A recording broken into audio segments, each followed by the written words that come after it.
mbalimbali ya viwanda ikiwemo viwanda vya chuma, sinajua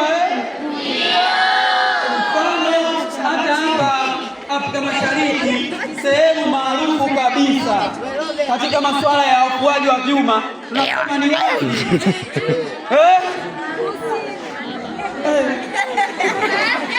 Haya, viwanda vya nguo.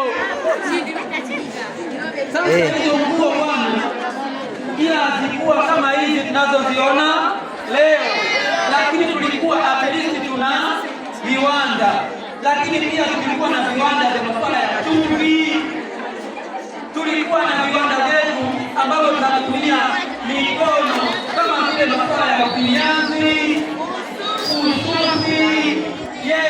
Hilo swali limekosa kweli?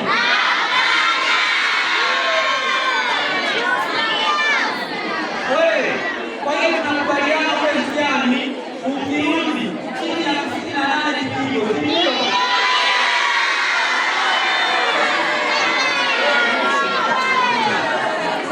haya. Swali la sita, swali hili linasema hivi: Tanganyika iliathiriwa sana na ukoloni ambao mbali na kusababisha madhara mengi, lakini bado walileta athari zingine.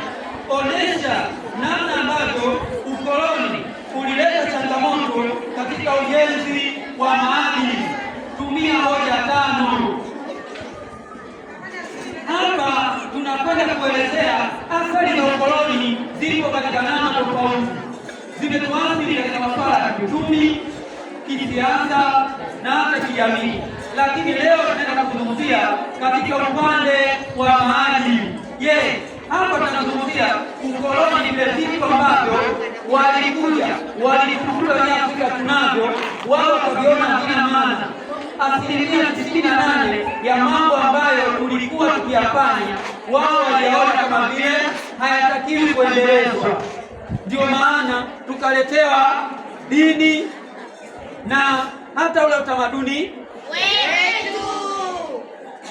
Walituona tukiwa kama vile labda tunakula.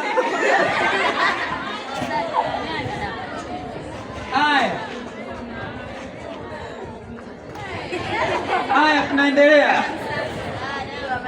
Kwa hiyo hapa tunasema athari za ukoloni katika upande wa maadili.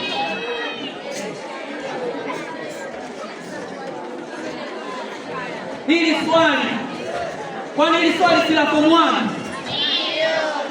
Kuna mtu swali hili amekosa? Haya, swali ambalo lilikuwa na changamoto ni swali la 7 ambalo limesema chambua athari zilizojitokeza kutokana na jamii za Kitanzania kuwa na mahusiano na jamii za Mashariki ya Kati na Mashariki ya Mbali. Sasa tatizo hapa linakuja. Swali hili wengi mmeshindwa kwa sababu hamujui Mashariki ya Kati ndio wapi na Mashariki ya Mbali ndio wapi. Wangapi waliposikia Mashariki ya Kati wakajua ni ile mikoa ya Dodoma, Tabora na Singida?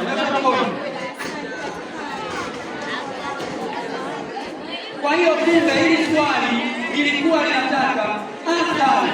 Kabla ya ujio wa koloni, sisi tulikuwa na mahusiano makubwa na mataifa mbalimbali ambayo tukizungumzia Mashariki ya Kati tunazungumzia yale mataifa ya Kiarabu kati ambapo ndio tunaita Mashariki ya Kati.